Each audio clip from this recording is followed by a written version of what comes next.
Dan Goldin was head of NASA with all its preoccupations, but watch his jaw drop.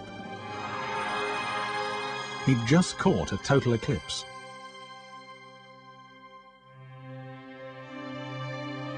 Whether you're boss of the biggest space agency on Earth or a humble observer, a total eclipse of the sun is the greatest spectacular in the solar system. The diamond ring, an almost magical moment. Within seconds, the moon will completely obscure the sun, an astonishing celestial coincidence. Totality, and it happens because the moon is 400 times smaller than the sun, while the moon is also 400 times closer than the sun. Another diamond ring, and the sun returns. This is not animation, but time-lapse of an actual eclipse. Totality lasted only a few minutes. The whole event, with the partial phase before totality and this one after, took 3 hours.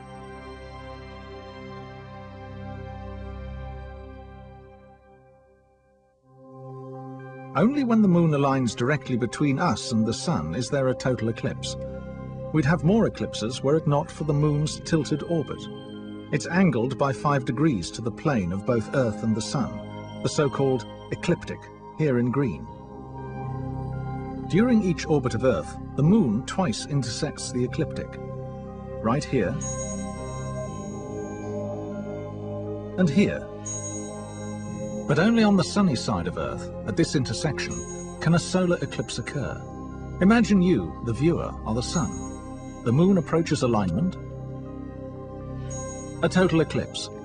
It happens about 70 times a century, although partials occur more often. There's a more common eclipse, a lunar eclipse, where the moon turns red. The culprit is Earth, as it directly aligns between moon and sun. Such a blush can last an hour and 3/4, and logically, the moon should darken. But as it moves into Earth's shadow, our atmosphere bends and filters sunlight to project a ruddy blush. The eclipse is visible all over the dark side of Earth.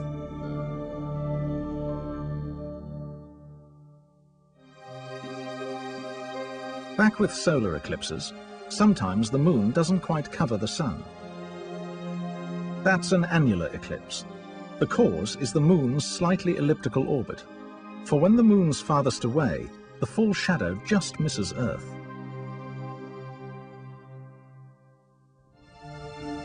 At a total eclipse, a narrow band of darkness sweeps across Earth at supersonic speed.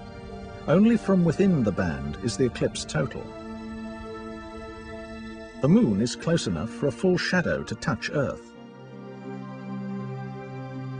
That shadow, at the center, is called the umbra. The much wider partial shadow, the penumbra. The day of a total eclipse. TV people are preparing. Cameras have drives to keep the sun center frame as our planet rotates.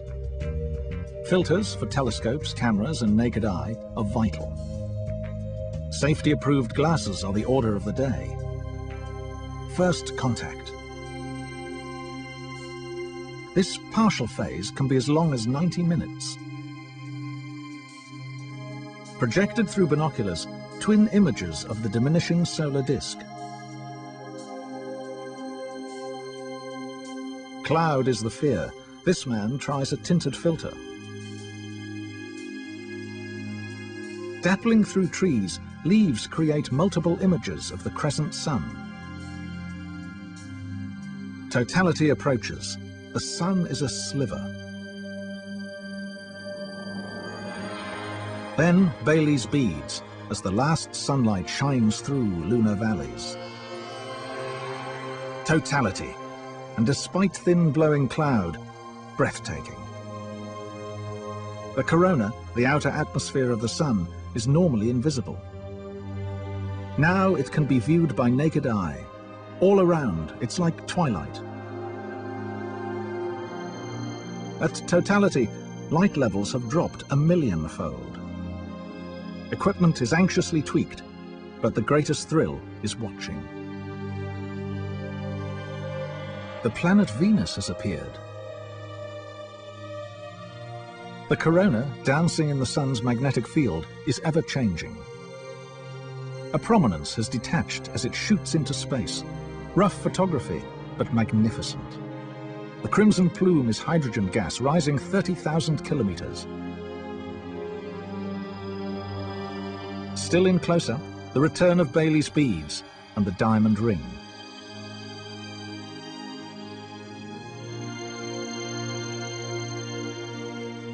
Nobody's much interested in post-totality, especially if it's cloudy.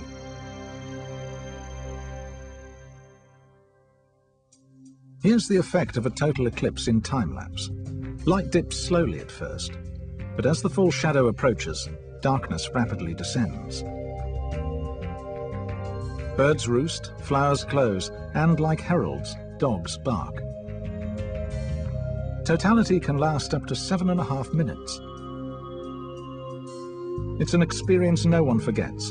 A total eclipse arouses deep feelings, and when the sun reappears, primitive relief.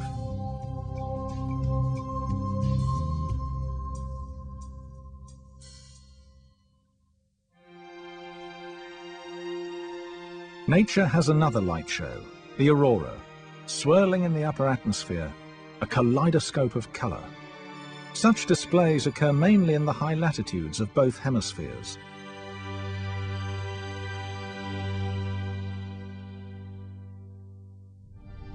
The cause is 150 million kilometers away, the sun.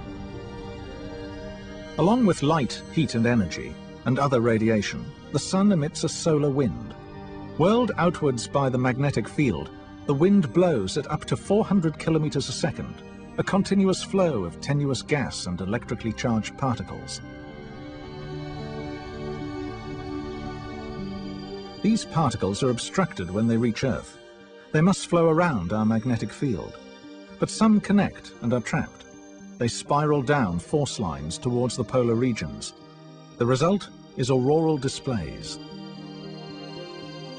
Around magnetic north, the aurora is a glowing oval. Energized solar particles are interacting with atoms and molecules in the upper atmosphere. And when there's an aurora in the north, there's a mirror image in the south.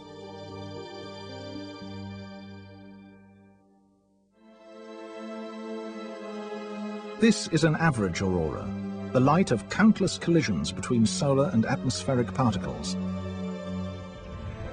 But every so often, the sun throws a tantrum. It's called a coronal mass ejection. Here are several over a week. The solar wind can accelerate to 1,000 kilometers a second. Flares are the cause, monumental eruptions on the solar surface. Now at hurricane force, the solar wind takes just 40 hours to reach us. The shockwave squeezes our magnetic field, the magnetosphere. The magnetosphere is buffeted like a windsock. We get geomagnetic storms and wonderful aurorae.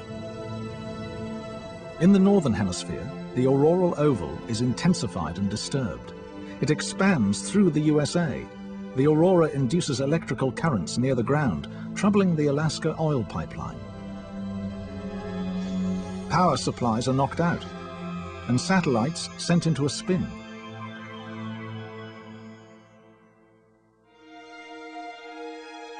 But the great blessing of storms from the sun are the jaw-dropping aurorae on Earth.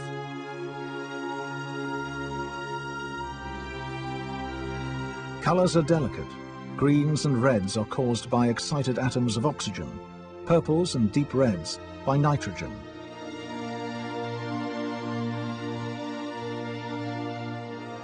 The excitation happens at heights of between 100 and 400 kilometers.